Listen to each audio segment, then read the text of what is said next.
Hi,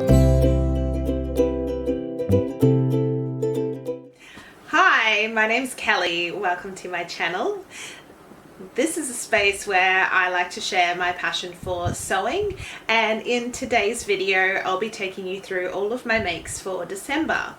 This includes patterns from Chalk and Notch, as well as LB Textiles, and a couple of creative experiments. So if that sounds like something of interest to you and you're keen to learn more, please stick around and I'll show you my makes. Firstly, I wanted to talk about November. Where's my November video? What did I make? The truth is that November for me actually was pretty busy in my personal life. And so I did not do any sewing. I didn't even start anything. I didn't finish the Lazo jumpsuit that I've had half made since October. It's still sitting there waiting for me. Nothing was made in November, and that's okay. Sometimes life does get busy and we can't always devote as much time as we would like to our crafting activities. If you are new here, I do include all the details about my monthly makes in the description box below, so please check there if you're looking for pattern names and a bit more information. And also, if you enjoy my sewing content, please consider giving this video a like or a thumbs up and subscribing to my channel, as it really helps me connect with more fellow sewists who are interested in indie pattern sewing, and it helps me reach out to more of the sewing community. So thank you to those who are subscribers already, and thanks for sticking around. Now let's jump into my December makes.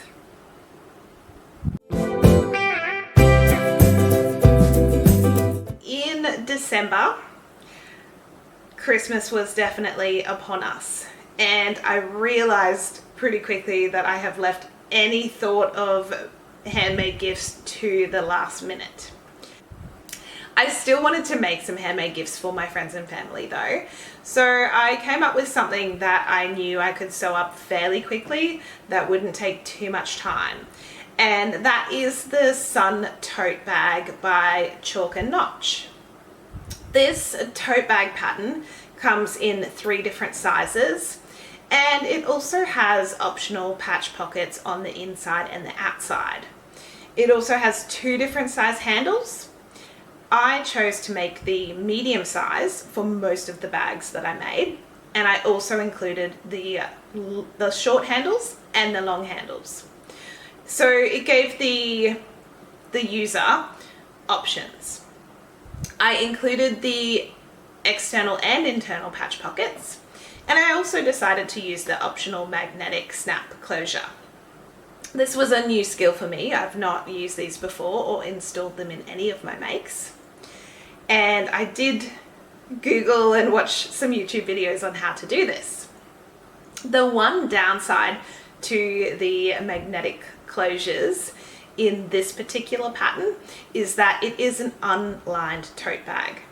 This means that on the inside of the bag, the magnetic closure is actually visible and it doesn't have a nice finish. I came up with a little bit of a plan to cover the magnetic closure on the inside of the bag so it just looked a little bit nicer, and I did this on the fly. So I used some white thick canvas fabric in my stash, and I ended up hot gluing it over the magnetic closure because I didn't want to add more stitching, which would be visible on the outside and would potentially draw the eye. This worked pretty well, but I'm not completely happy with it. The last couple of tote bags I made, I decided to just leave out the magnetic closure completely so that I didn't have to do my slightly dodgy finish on the inside. All in all, I'm really happy with the Chalk and Notch tote bags, the Sun Tote. It's a really nice pattern to sew. The magnetic closures, as I said, were a new skill for me, but also flat felled seams. They use flat felled seams for the sides and the bottom seams on the bag, and I've not sewn those before, so that was another new skill under the belt, which is great to learn. And I'm really pleased with how all of these bags worked out. The fabric that I used is a cotton drill and cotton duck that I purchased from Spotlight on special.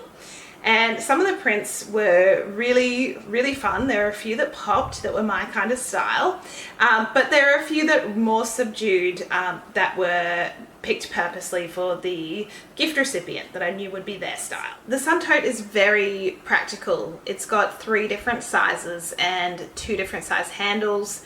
I found the medium size to be very practical. I think it's very useful for things like grocery shopping, taking kids out to sporting events, even taking your pets out if you need to throw in pet bowls, food, drinking, leads, accessories. It really is that size where you can just throw everything in, pop it over your shoulder, and you're good to go. So that's what I was going for with these gifts. I wanted something really practical that I knew would get a lot of use just in like day-to-day life.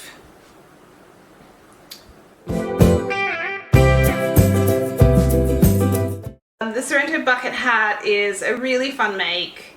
I've made it a number of times this year, and I was absolutely happy to fulfill a request from my brother and make him his own custom hat. So he chose his own fabrics. The inside is a retro 70s floral vibe, and the outside is a cotton canvas, a natural kind of color. I've also included a couple of Kylie and the Machine labels. There is some swear words. Please don't look at the photos if you might be offended by that. I love these labels though, and I thought they'd be perfect. Just adding a couple of special touches to this hat for my brother. I gifted it to him on Christmas Day. It wasn't a Christmas present. It was just something I had made as a request. And it was a great fit. He was really happy with it, and I will share some photos. I made the Sorrento bucket hat in the large size for my brother. I have made it in every size now, and I also have some hacks to extend the brim, so please check out my September or October video if you are interested in hacking this pattern. Along with the Sorrento bucket hat that I made for my brother, I also made 2 more as gifts for friends of mine. I was unsure what size to make, but given that most of the people I have made these hats for fit a medium, I knew that a medium would be a pretty safe option size-wise for my friends. This time around, I decided to use some reclaimed or salvaged textiles to make these hats. And the first one is a pair of old navy blue chino pants that my husband has worn through. I'd kept them with the intention of making them into some sort of project, and I needed a neutral color for this hat, so I thought that the chino fabric would actually be perfect. And I used it for both the main and the lining fabric. It was a little bit thicker, but it does provide a really nice structure for the hat, and I'm really pleased with how it turned out. For the second hat, again, it's the same size, medium, and this was made using some reclaimed or repurposed old jeans of mine that I've had for a while but no longer fit. So the outside, which is the polka dot fabric, that's the repurposed denim jeans. And then the inside, which is the light blue fabric, that is made from some scraps from my stash left over from a pair of Style Arc bob pants that I made much earlier in the year. I thought that the lighter blue was a nice complement and contrast to the denim, and for these 2 projects I was purposely choosing some colors that were a bit more neutral and not over the top, because I thought these colors would suit the personalities of the people I was gifting them to. They were gifted at Christmas, and the recipients were very pleased and excited with these makes, and I'm looking forward to seeing them wearing them.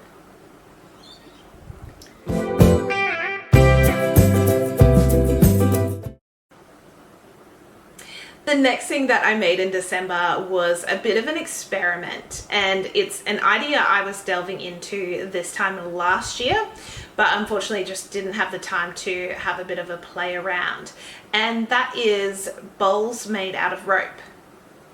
I've seen a number of videos of people making rope bowls, vessels, bags, placemats and coasters, and while it seems quite an easy process, it also seems a little bit time consuming, and there are varying levels of complexity that you can achieve with this.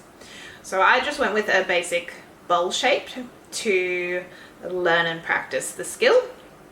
And I used some fabric from my stash to add a bit of color to it as well, rather than just using the plain rope. For me, I thought that's a really good way to add a pop of color, but also use up some of that stash fabric and some of that scrap fabric. And I can definitely see myself making more of these in the future. I found it quite fun and relaxing to make, and I really see the potential in working with rope and using your zigzag stitch to sew it together to create these shapes.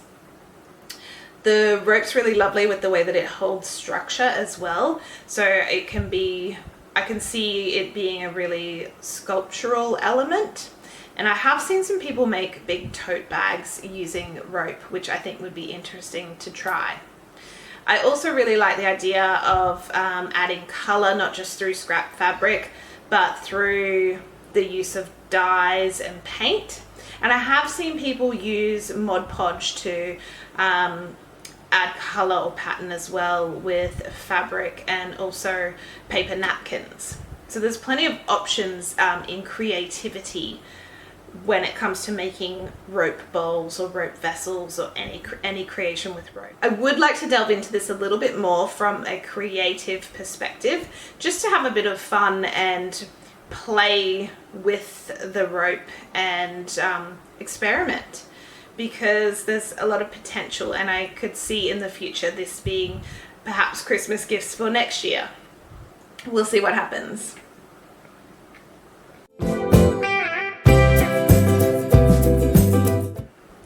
Going down the rabbit hole of last minute gift ideas, and you know there's a lot of those on YouTube, I came across a maker called Anne Wood, and she has a number of free patterns on her website which are really quite cute.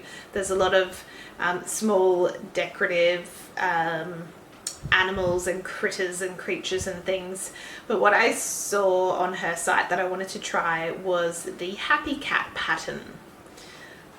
This is my little happy cat. I made the large size and just used some scrap fabric as a bit of an experiment. I used some buttons from my stash for the eyes, and I did sew the nose and mouth using some of the decorative stitches on my machine. I tend to shy away from any hand stitching because I have just never taught myself or never learned really how to hand stitch, although I know that I should.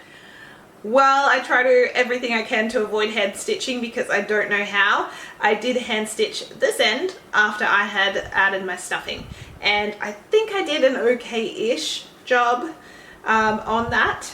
Earlier this year, I think in April or May, was the first time I had ever delved into making plushies, and that was a little creative and it was an experiment, and I actually really enjoyed it. So I liked revisiting that now and making this cute little cat.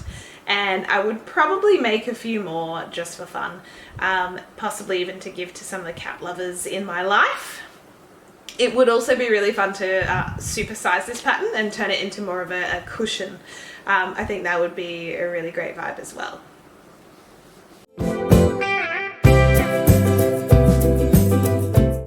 So that is a wrap for my December makes.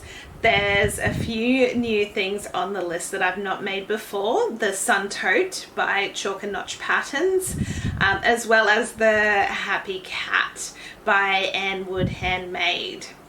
I also made the experimental rope bowls, as well as a few more Sorrento bucket hats, which still seems quite a lot of makes for December given how busy this time of year is for everyone.